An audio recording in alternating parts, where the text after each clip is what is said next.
আলহামদুলিল্লাহ, আলহামদুলিল্লাহ, আলহামদুলিল্লাহ রে ভাই, ছোটবেলার থেকে এই আর নিয়ে গিয়া বেটা হনতে হনতে একবার ব্যতিষ্ণ হয়ে গেছিলাম।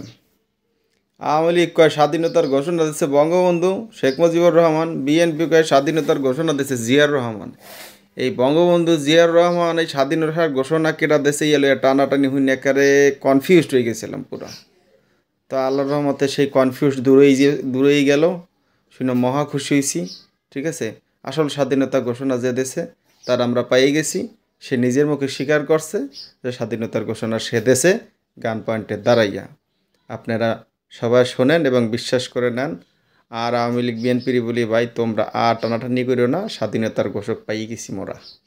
স্বাধীনতার ঘোষণা এই কাজী ইব্রাহিম দিছে এবার প্রথম তুফের মাঝখানে দাঁড়াইয়া গান পয়েন্টে দাঁড়াইয়া স্বাধীন বাংলাদেশ জিন্দাবাদ এই কাজী ইব্রাহিমের ঘোষণা ছিল।